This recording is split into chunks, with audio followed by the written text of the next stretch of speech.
Agora sim, já começou a gravação. Essa é a nossa aula do dia 29 de março de 2021, da turma do 5º B. Pessoal, hoje nós vamos começar um pouquinho conversando sobre cumprimento de sentença.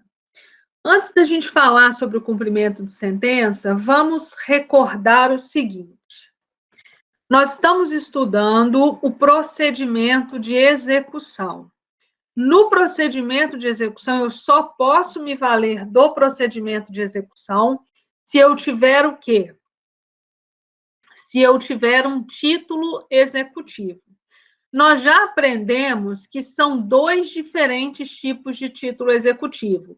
Eu tenho o título executivo judicial, que são as sentenças, e eu tenho o título executivo extrajudicial, que são documentos que a lei atribui força executiva, como, por exemplo, o cheque, a nota promissória, o contrato assinado pelo devedor e por duas testemunhas, dentre outros documentos.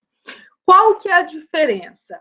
Se eu tenho um título executivo judicial, se eu tenho uma sentença, o procedimento de execução vai se dar através de um cumprimento de sentença, que nós já aprendemos que o cumprimento de sentença ele vai ocorrer dentro do próprio processo em que foi proferida a decisão, a não ser que o credor faça a opção por outro juízo, como é o caso, por exemplo, do local em que os bens se encontrem ou do atual foro de domicílio do devedor.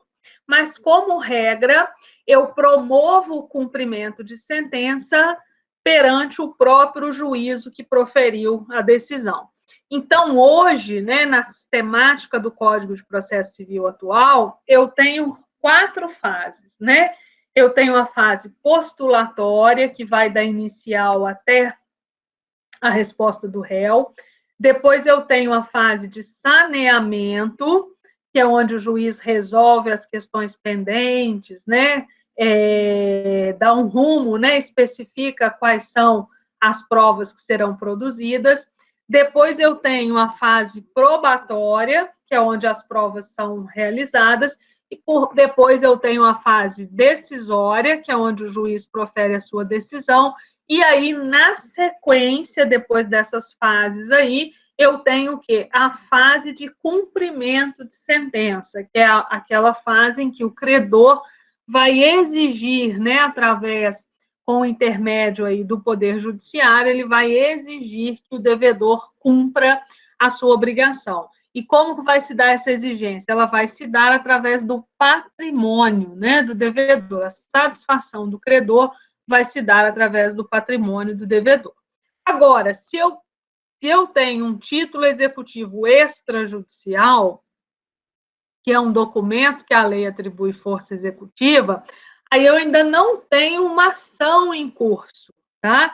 Eu ainda não tenho uma decisão judicial. Então, o que eu vou fazer? Eu vou propor uma ação judicial. Aí eu vou ajuizar uma ação de execução de título extrajudicial. Essa distinção ela é muito importante. Vocês precisam ter em mente que o procedimento de execução é um só. Ele visa o quê? Ele visa obrigar o devedor, através do seu patrimônio, a cumprir com a obrigação, a pagar, efetuar o cumprimento daquela obrigação que voluntariamente ele assumiu. Agora, se eu tenho um título judicial, uma sentença, eu vou promover esse procedimento através de um pedido de cumprimento de sentença, que é o que nós vamos estudar agora. Se eu não tenho ainda uma sentença, mas tenho um documento que a lei atribui essa força executiva, um título extrajudicial, eu vou ajuizar uma execução de título extrajudicial. As disposições da execução do título extrajudicial e do cumprimento de sentença, elas são comuns a partir da penhora. Então, o que muda? Muda só o requerimento inicial, Seja ele um simples requerimento apresentado dentro do próprio processo, seja a petição inicial da execução do título extrajudicial. O primeiro ato constritivo do procedimento de execução, que é a penhora, ele se dá da mesma forma no título judicial quanto no título extrajudicial. Então, nós vamos ver que a gente começa o estudo do cumprimento de sentença no artigo 513, que a gente vai ver agora, mas o próprio legislador nos reporta ao livro 2, né, que é lá o artigo 700 e pouco em diante, que trata dos atos propriamente executivos da execução do título extrajudicial. Por quê? Porque o procedimento de execução, ele acaba sendo uma coisa só. Na sequência, a gente já começa aí com o artigo 513, que traz alguns aspectos relevantes do cumprimento de sentença. Praticamente o artigo 513, ele traz umas disposições gerais em relação ao cumprimento de sentença. Seja ele, né, cumprimento de sentença de pagar quantia ou qualquer outro daqueles narrados. Ele diz o seguinte aí no 513. O cumprimento de sentença será feito segundo as regras desse título, observando-se no que couber e conforme a natureza da obrigação, o disposto no livro 2 da parte especial, que é exatamente o que nós acabamos de falar, que é a execução do título extrajudicial. Então, eu começo o cumprimento de sentença aqui nessas disposições do artigo 513, depois eu vou lá para a fase, né, da execução do título extrajudicial, para eu ver os demais procedimentos a partir da penhora. O devedor, o cumprimento da sentença, que reconhece o dever de pagar quantia provisória ou definitivo, far-se-á a requerimento do exequente. Esse parágrafo primeiro, gente, ele nos traz uma informação importante. Por quê? Olha só, o cumprimento de sentença, ele depende de requerimento do credor, tá? Só é dispensado esse requerimento do credor quando se trata de execução de alimentos e, por tratar-se de direito indisponível, o juiz pode, de ofício, determinar, seja ele estabelecido. Ou então, nas execuções trabalhistas, lá nas execuções que tramitam perante o juízo do trabalho, também depende de requerimento do credor o pedido de cumprimento de sentença. Agora, nas demais, né, nos chamados cumprimentos de sentença que envolvam direitos patrimoniais disponíveis, o procedimento ele só ocorrerá mediante requerimento do credor. A isso se deve, né, essa necessidade de requerimento, ela ocorre em razão do prestígio, né, um conhecido princípio que vocês já estudaram lá na teoria geral. Não sei se vocês se lembram, é o princípio da inércia.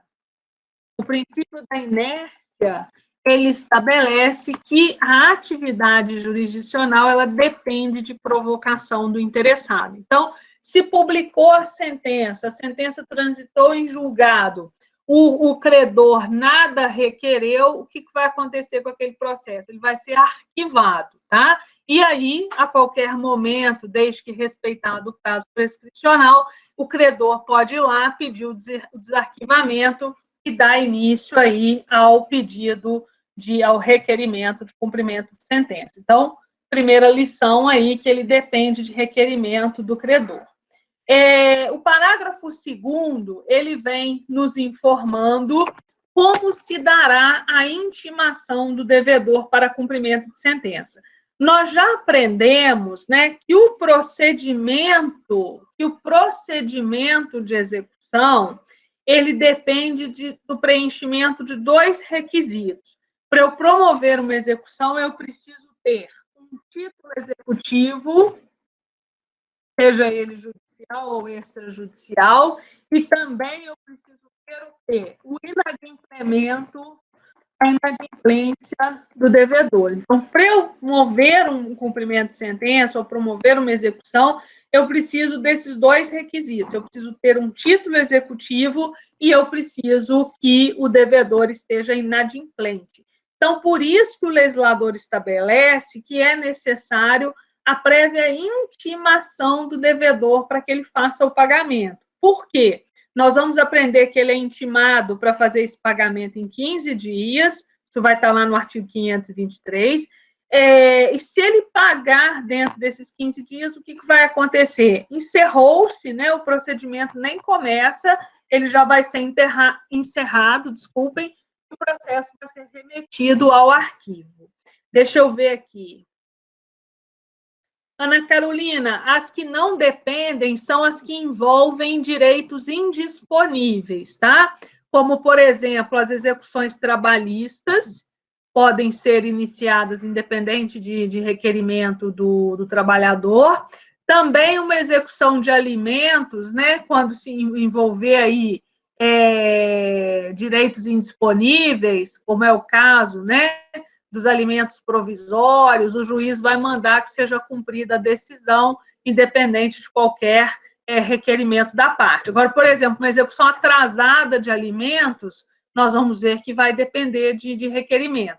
Mas aquela ordem inicial, né, para que se faça o cumprimento do dever de pagar alimentos, o juiz determina, independente de qualquer requerimento da parte.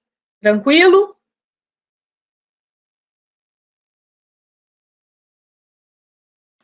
Maravilha.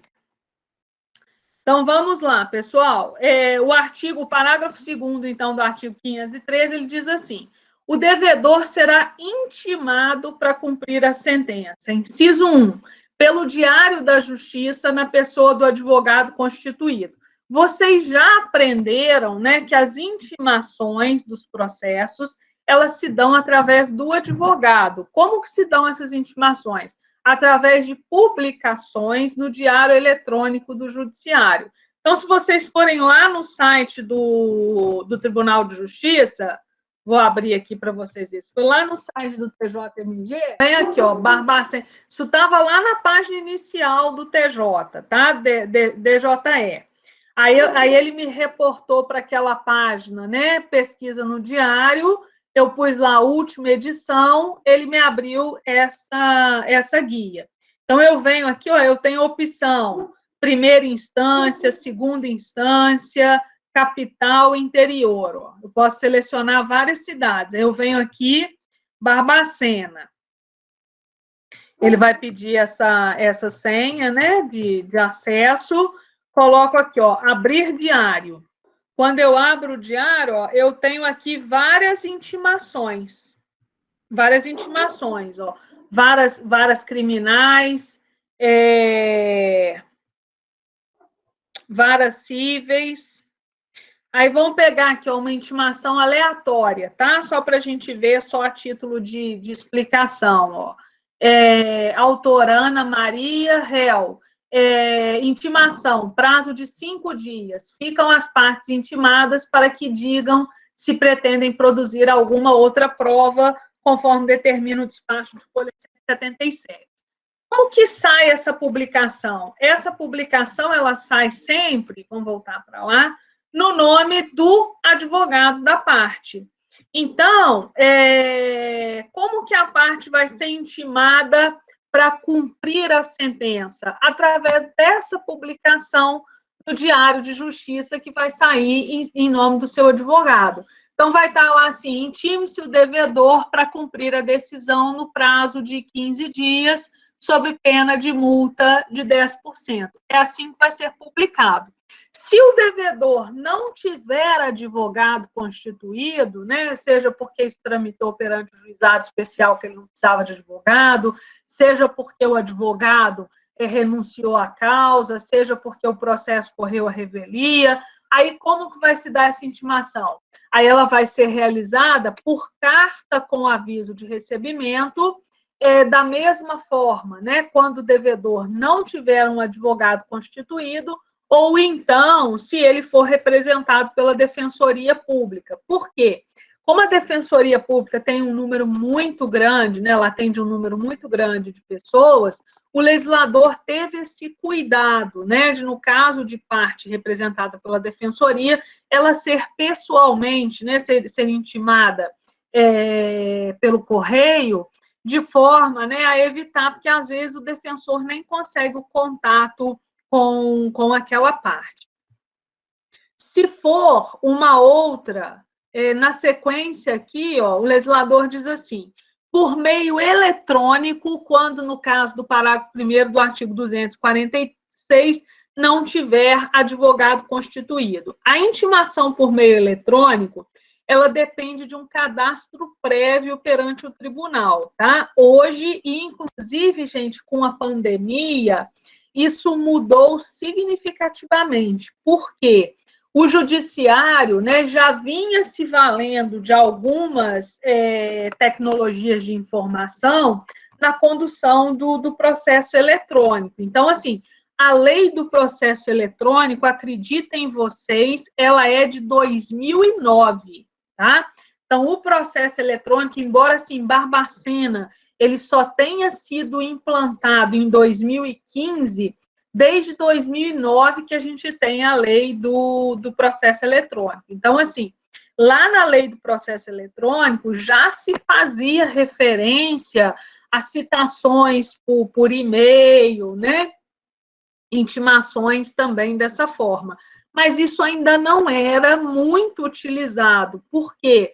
Justamente porque o judiciário nem sempre tinha acesso a esse endereço de e-mail. A gente sabe muito bem que não são todas as pessoas, né, que mantêm e-mail cadastrado. Embora, sim, hoje, você ter um telefone, por exemplo, você usar um smartphone, você precisa ter um e-mail. Se você não tiver um endereço de e-mail, você não consegue habilitar o seu telefone. Mas, assim, ainda tem muitas pessoas que não utilizam, né, dessas tecnologias. Mas com a pandemia, esse uso dessas novas ferramentas tecnológicas, ele cresceu significativamente, tá? Até na semana que vem eu vou conversar isso com vocês com mais detalhe, porque a gente apresentou um projeto de pesquisa, né, perante o PROBIC, aí, um projeto de iniciação científica, no qual a gente vai pesquisar, vai estudar justamente, né, como que a pandemia do Covid-19, né, ela vai contribuir para o aumento do uso dessas tecnologias pelo Poder Judiciário. Hoje, gente, é uma realidade. Se tem alguém aí de vocês que já faz estágio no fórum, vocês devem estar acompanhando. Hoje o juiz está realizando, né, audiências por videoconferência. Alguns juízes têm feito essas audiências via WhatsApp. O tribunal disponibiliza uma plataforma que chama Cisco Web, que é muito parecido assim, né, com esse sistema aqui do Google Meet, no qual eles são realizadas os julgamentos, né, as sessões de julgamentos no tribunal. Hoje eu consigo participar de uma sessão de julgamento lá em Belo Horizonte, aqui do meu escritório, igual aqui do meu escritório de casa, né, do meu home office, assim como eu consigo estar aqui conversando com vocês, estar aqui dando essa aula para vocês. Então, isso é de uma praticidade enorme. Antes eu tinha que pegar o carro, deslocar até Belo Horizonte, isso levava, né, hoje, para você ir voltar em Belo Horizonte, você acaba levando um dia inteiro, mormente porque essas sessões de julgamento são demoradas, e hoje isso tudo foi muito facilitado. Vamos lá. Também pode ocorrer essa intimação para cumprimento de sentença por edital, quando citado na forma do artigo 256 tiver sido réu na fase de conhecimento. O réu, vocês já aprenderam lá no processo civil 1, o réu é o réu que, citado por edital, não apresenta contestação, né? E aí, ele tendo deixado de contestar, o processo vai correr à revelia, o juiz vai proferir uma decisão. Se ele não tiver advogado constituído nos autos, ele não vai mais receber as intimações referentes ao processo. Quando chegar na fase de cumprimento de sentença, ele também vai ser intimado via edital para dar cumprimento àquela decisão. Aí vocês podem estar pensando assim, mas de que adianta, né? Se eu não localizei o réu, de que adianta eu começar a citação em relação a ele, a execução em relação a ele? Se você não localiza o réu, mas você localiza bens dele, né? você pode realizar a penhora desses bens. Primeiro você faz a apreensão, o arresto desses bens, depois, tão logo se consiga essa intimação por edital, aquele arresto se transforma em penhora, esses bens poderão ser expropriados, serem vendidos, e o credor vai receber o seu crédito da mesma forma. Então, mais importante do que achar o devedor é localizar bens do devedor que possam servir, que possam ser objeto de penhora. Ok? Dúvidas até aqui? Podemos seguir?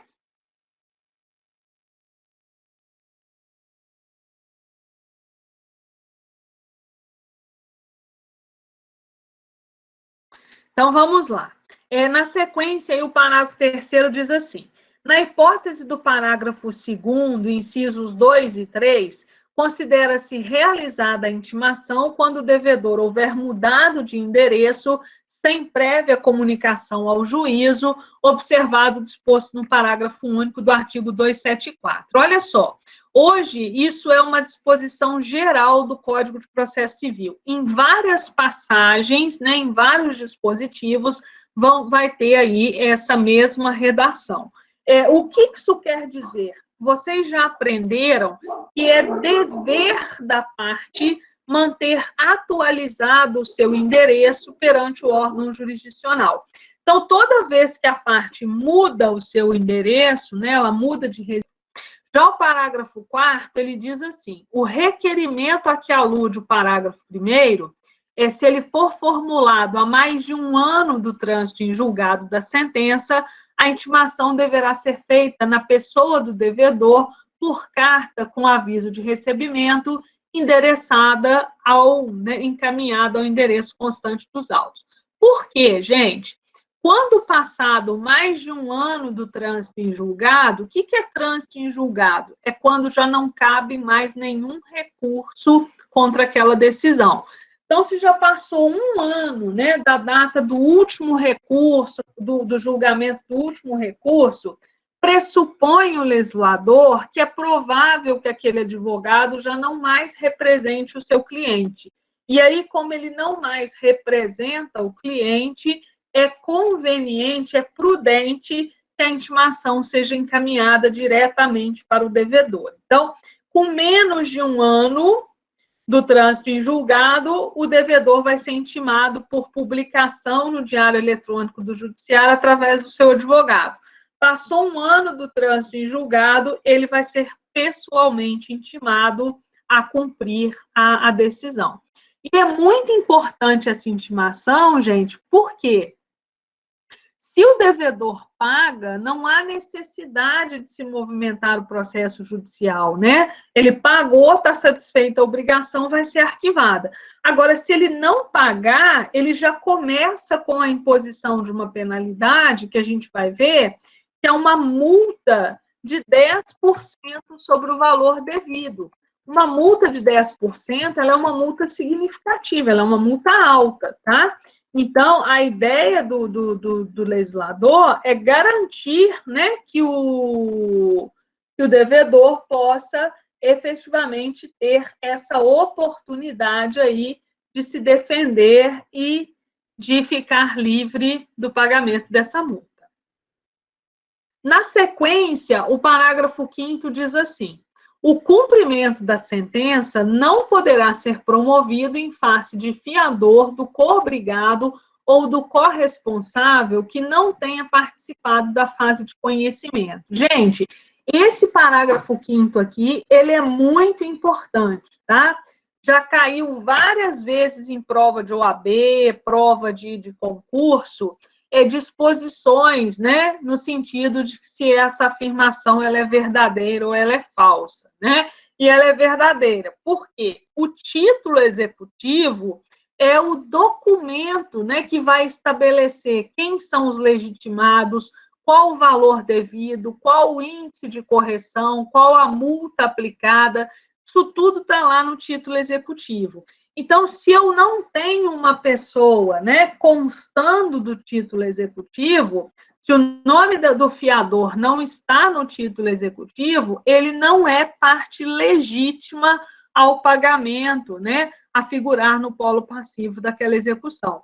Quando nós estudamos a legitimidade passiva derivada, nós aprendemos que para ela ocorrer é necessário que ou um ato inter vivos, uma cessão de débito, por exemplo, ou um ato causa-morte, a morte do devedor. Senão, eu não tenho outro legitimado. O legitimado vai ser o próprio devedor. Agora, se o fiador também foi acionado, né, quando eu propus a ação de cobrança, eu cobrei tanto do devedor quanto do fiador, ao proferir a sentença, o juiz vai condenar os dois de forma solidária. Então, os dois serão demandados na fase de cumprimento de sentença. Agora, se eu optei por acionar apenas o devedor principal, não tem como, na fase de cumprimento de sentença, eu pretender incluir o fiador, porque aí faltará legitimidade passiva a esse fiador, porque ele não consta do título originário. Compreendem, gente, essa situação? Está claro para vocês? Vamos lá. Na sequência, o artigo 514, ele diz assim: quando o juiz decidir relação jurídica sujeita a condição ou a termo, o cumprimento da sentença dependerá da demonstração de que se realizou a condição ou termo. Quando nós estudamos, né, os requisitos aí da execução, nós vimos, né, que para promover a execução eu tenho que ter um título executivo que reconheça uma obrigação líquida, certa e exigível, né? Uma obrigação exigível é aquela que não se sujeita a nenhum termo ou condição. Se eu tiver um termo ou uma condição, o termo é uma data futura, né? A condição é um evento futuro do qual aquela obrigação só vai existir se ele se realizar. Se eu tiver ou o termo ou a condição, eu preciso provar que eles já se operacionalizaram, já ocorreram, para poder promover a execução. Então, imagine, por exemplo, uma escritura pública de doação que diga assim, olha, após o casamento do João e da Maria, o João receberá, né, como doação, um imóvel para que se estabeleça ali a residência do casal. Se essa doação não se cumprir, né, essa obrigação não se cumprir, o João poderia promover uma execução porque ele tem um título executivo. Mas para ele receber efetivamente, né, ter direito a receber aquele imóvel, ele teria que comprovar o quê? A ocorrência da condição, que foi o casamento, né? Nesse caso simulado seria o casamento. Provando a ocorrência da condição, ele já poderá exigir o cumprimento da obrigação.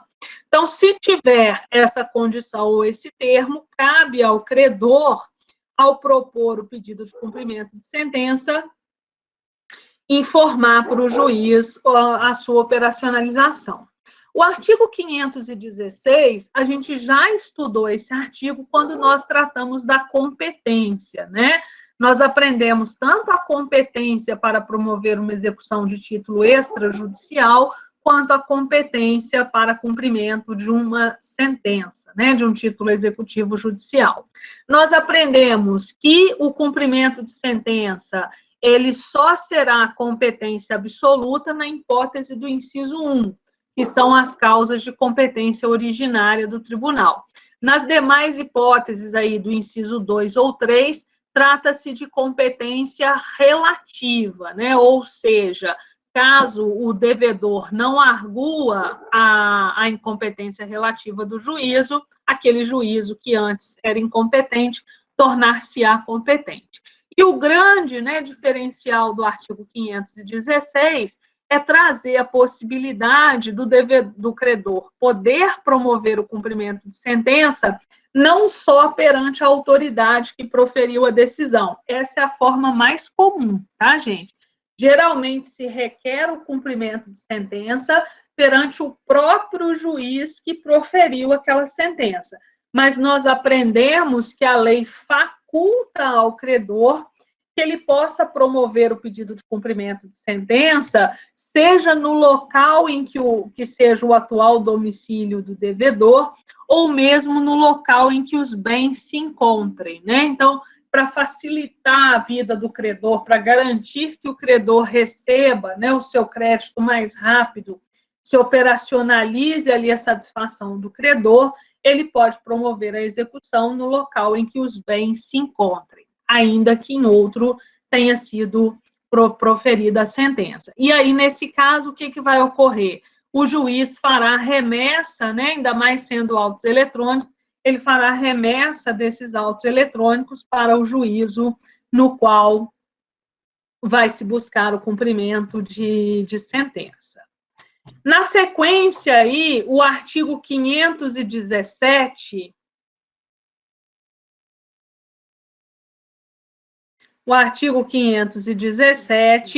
ele estabelece a possibilidade de que a decisão judicial já transitada em julgado, ela possa ser levada a protesto.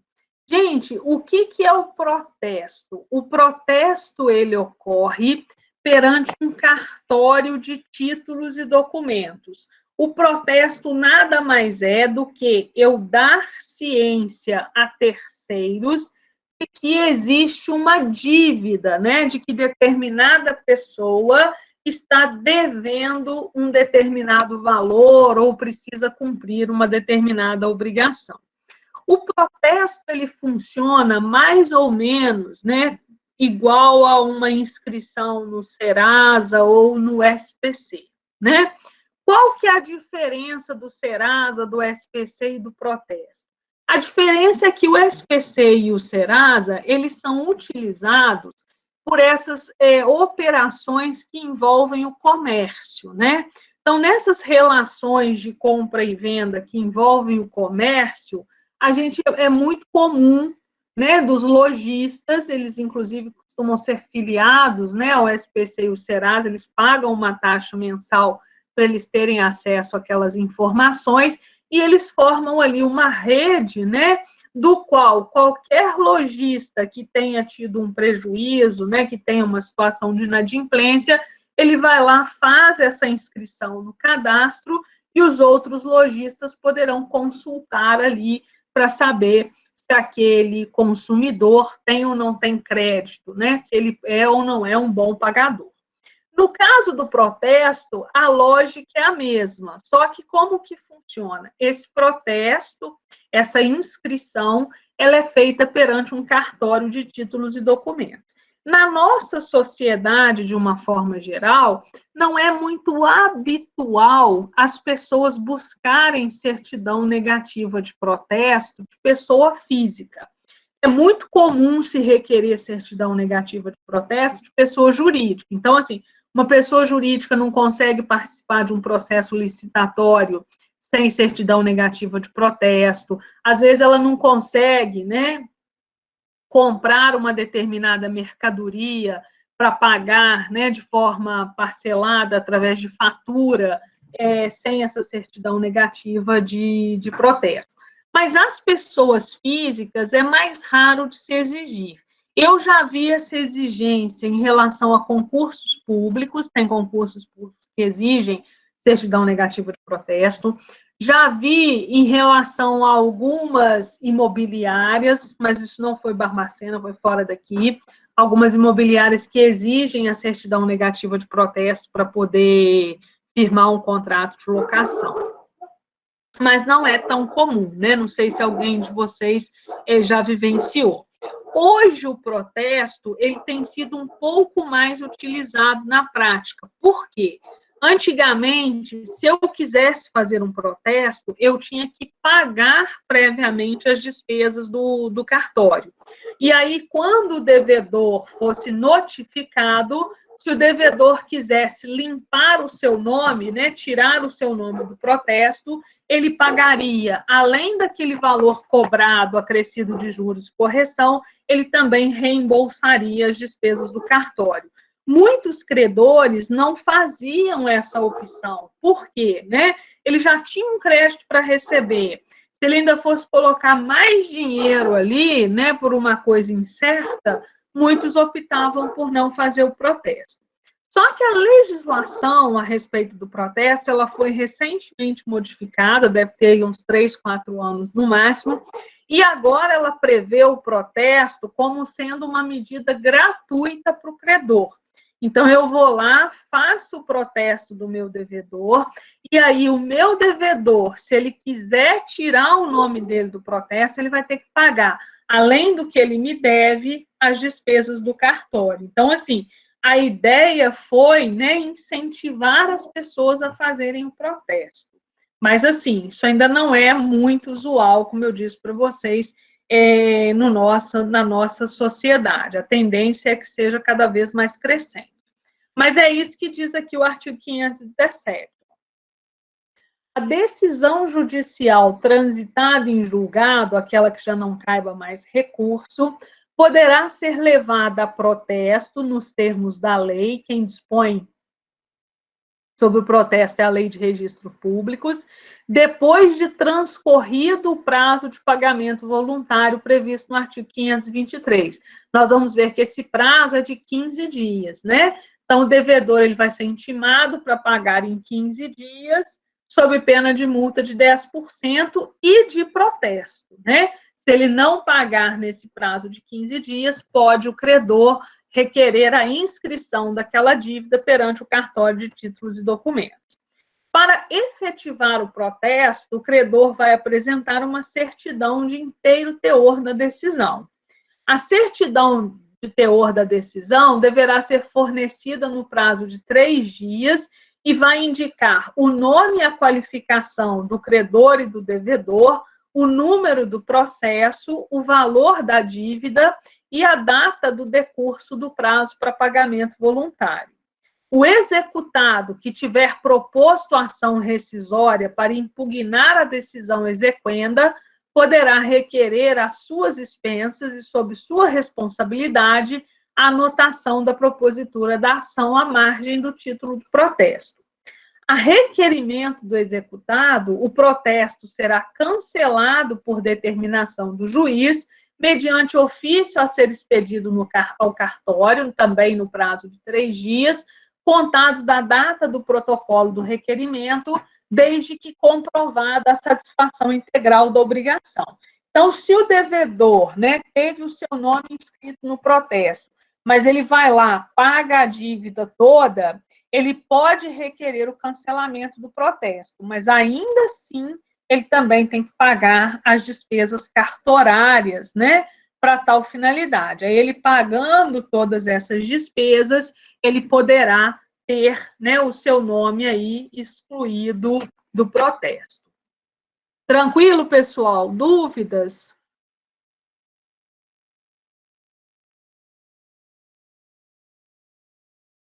Alguém aí já teve alguma experiência de algum contrato que foi assinar que se pediu certidão negativa de protesto?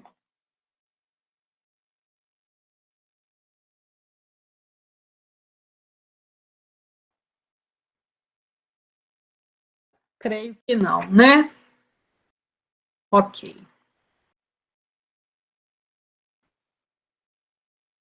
Na sequência, gente, o artigo 518, ele diz assim, ó, todas as questões relativas à validade do cumprimento da sentença e dos atos executivos subsequentes, que é uma penhora, um arresto, uma venda em asta pública, uma adjudicação, todos esses atos poderão. O artigo 519, por sua vez, ele estabelece que aplicam-se as disposições relativas ao cumprimento de sentença e à liquidação, todas as decisões no que couber as decisões que concederem tutela provisória, né? A tutela provisória, vocês aprenderam lá quando estudaram o procedimento civil, processo civil 2, vocês aprenderam que a tutela provisória, hoje, ela vai ser concedida toda vez que o juiz verificar, né, um risco de perecimento daquele direito, né, um perigo de dano, e também quando houver aí uma plausibilidade, né, naquelas arguições do autor. Então, se o juiz verifica, né, que aquelas arguições do autor são razoáveis e que existe algum perigo de dano, ele pode conceder uma tutela provisória. A tutela provisória pode ser, né, de urgência, pode ser de antecipada, pode ser de evidência, né? Pode ser cautelar ou pode ser uma tutela antecipada. Todas elas se aplicam não só ao procedimento comum, mas também ao procedimento de execução, desde que demonstrada ali a situação de urgência propriamente dita.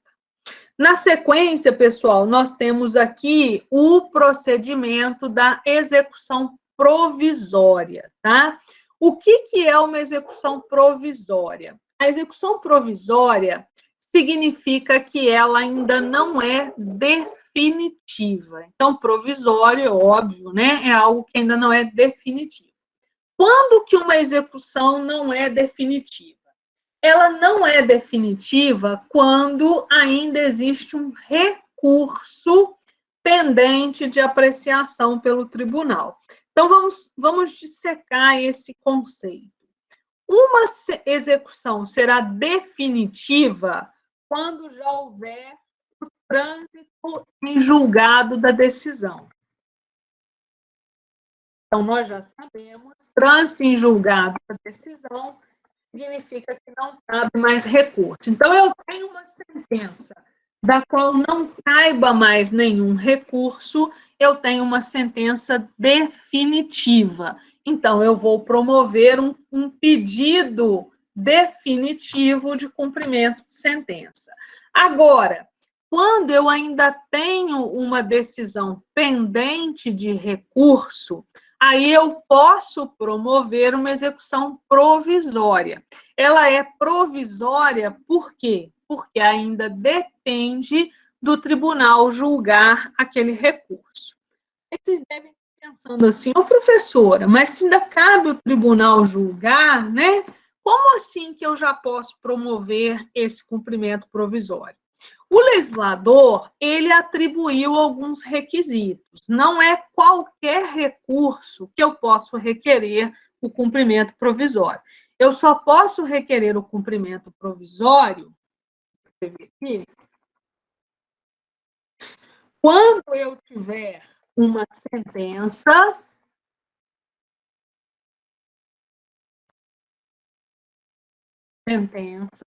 que seja impugnada por recurso em efeito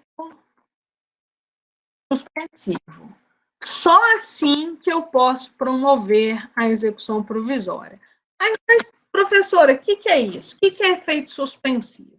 Olha só, semestre que vem, quando vocês forem estudar os recursos, vocês vão aprender que os recursos, como regra, eles têm dois tipos de efeito, regra, tá? Quais são esses dois tipos de efeito? O chamado efeito devolutivo e o efeito suspensivo. O efeito devolutivo, todo recurso tem. Significa que, interposto o recurso, devolve-se ao tribunal o conhecimento da matéria impugnada.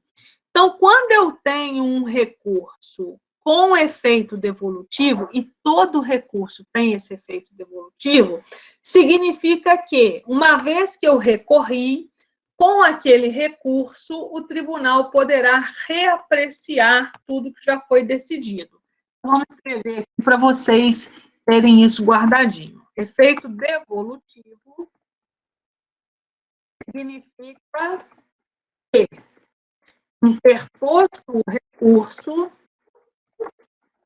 devolve-se ao tribunal o conhecimento da matéria impugnada, da matéria recorrida.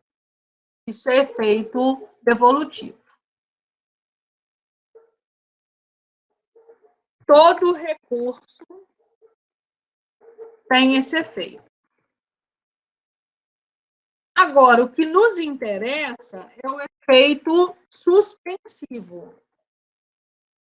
Significa que ter posto o recurso,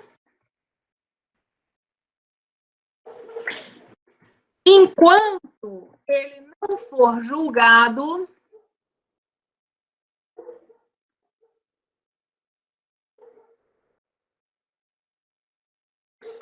enquanto ele não for julgado, o recurso não for julgado, a sentença ainda não pode ser executada.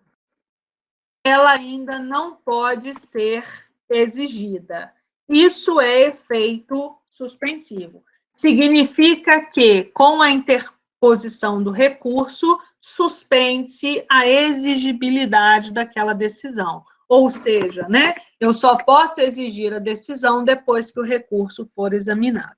O efeito suspensivo, ele é a regra no recurso de apelação, que é o recurso cabível contra a sentença. Então, normalmente funciona assim, né? O juiz profere a sentença, daquela sentença a parte recorre ao tribunal de segunda instância através de uma apelação. Ela tem efeito suspensivo como regra. Depois que o tribunal julga, ainda cabem outros recursos. Vocês já devem ter ouvido falar, está lá em Brasília, né, com recurso para o STJ, recurso para o STF. Esses recursos não têm efeito suspensivo. Então, significa que, se o credor quiser, ele já pode promover desde logo a execução provisória. Então, vamos recapitular isso. Qual que é a condição para eu promover uma execução provisória? Eu tenho que ter uma sentença impugnada mediante recurso sem efeito suspensivo. Aí, se o credor quiser, ele pode promover a execução provisória. Aí ele é obrigado? Não, é faculdade, tá? E ele só vai promover a execução provisória visando acelerar o processo, né? Visando já atingir algum bem do devedor, usar esse bem, né? Apreender esse bem para que esse bem possa ser utilizado como forma de pagamento do credor. Vamos ler aqui o que diz o artigo 520. Ele diz assim: o cumprimento provisório da sentença impugnada por recurso desprovido de efeito suspensivo será realizado da mesma forma que o cumprimento definitivo, sujeitando-se ao seguinte regime. Então, vamos lá, pessoal, muito importante. Só cabe execução provisória se eu tenho uma sentença ainda não definitiva, ou seja, ainda não transitada em julgado, mas esse recurso contra a sentença é um recurso sem efeito suspensivo. Se o recurso tiver efeito suspensivo, não cabe execução provisória. Eu tenho que esperar o tribunal julgar para só depois eu poder promover o cumprimento de sentença. Quais que são as características do cumprimento provisório de sentença? Primeiro, né, ele é facultativo. Então, o legislador diz assim, ele corre por iniciativa e responsabilidade do exequente, que se obriga, se a sentença for reformada, a reparar os danos que o executado haja sofrido. Gente, se o credor faz a opção de promover a execução provisória, o legislador criou essa responsabilidade dele caso a decisão seja modificada. Por quê? Embora pequena a chance da decisão ser modificada, ela existe, porque ainda tem um recurso em tramitação, ainda tem um recurso para ser julgado. Então, se esse recurso for modificado, aquele credor que requereu a execução provisória, ele terá de indenizar o devedor caso o devedor tenha sofrido algum dano. Imagina, eu fui lá e requeri a penhora do carro do devedor, né? Ou então eu requeri a penhora de valores existentes em conta poupança ou conta de aplicação. Isso trouxe um prejuízo para o devedor, ele ficou sem poder utilizar aqueles recursos dele, ele perdeu negócios com aquele carro. Se a decisão for modificada e o devedor comprovar esses prejuízos, é aquele credor que se antecipou que vai ter que indenizá-lo. Ah, mas e se a decisão for mantida? Se a decisão for mantida, ótimo, né? Aquela execução que antes era provisória se transformará numa execução definitiva. Na sequência, ele diz assim: fica sem efeito sobrevindo decisão que modifique ou anule a sentença objeto da execução, restituindo-se as partes ao estado anterior e liquidando-se eventuais prejuízos nos próprios autos. Ora, né, se modificar aquela decisão, a execução provisória ela vai perder o efeito, né? E aquela nova decisão proferida pelo tribunal, ela vai substituir aquela anteriormente que está sendo objeto de execução. Se a sentença objeto de cumprimento provisório for modificada ou anulada apenas em parte, somente nessa parte que se modificou ou anulou é que ela ficará sem efeito. Óbvio, né, gente? Então, eu estou discutindo só juros, ou então eu estou discutindo só a aplicabilidade de uma multa, né? O tribunal modificou só essa parte, sobre essa parte que vão se fazer ajustes. Como o legislador, como a execução é provisória, o legislador criou algumas proteções para o devedor.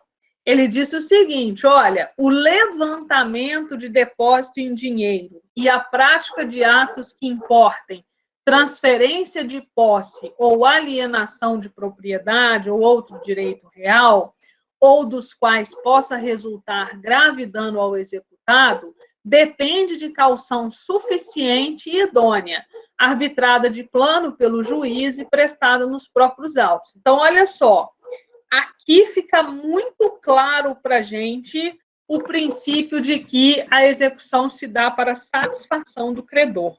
Vejam bem, ainda que exista um recurso pendente, o juiz pode autorizar até a venda do bem penhorado. Ele pode autorizar levantamento de valores em dinheiro. Mas, para que isso aconteça, a única coisa que ele vai exigir do credor é que ele preste uma garantia, uma caução, que lá na frente, amanhã ou depois, se aquela decisão for modificada, ele tenha condições de indenizar o devedor. Então, o juiz permite até vender um carro, por exemplo, ou uma casa do devedor em sede de execução provisória, desde que o credor apresente uma caução, uma garantia, e se amanhã ou depois a decisão for modificada, ele tenha condições de suportar o pagamento de uma indenização em favor daquele devedor. É claro, gente, que nem sempre o credor chega a esse extremo, né? Porque como existe o recurso, ainda que pequena a chance, ele pode ser modificado. Então, o que é conveniente quando você faz uma execução provisória? Que você chega até a penhora, né? Que aí você já apreendeu um bem ali, aquele bem já é suficiente para garantir a quitação da sua dívida, você deixa os atos de expropriação de venda para depois que a sentença for efetivamente confirmada.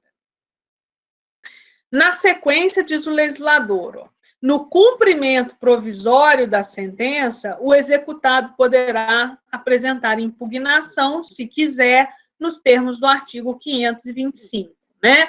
Nós vamos aprender que a impugnação ela vai acontecer como uma forma, né, como um meio aí de defesa do devedor em relação ao pedido de cumprimento de sentença, seja ele provisório ou definitivo.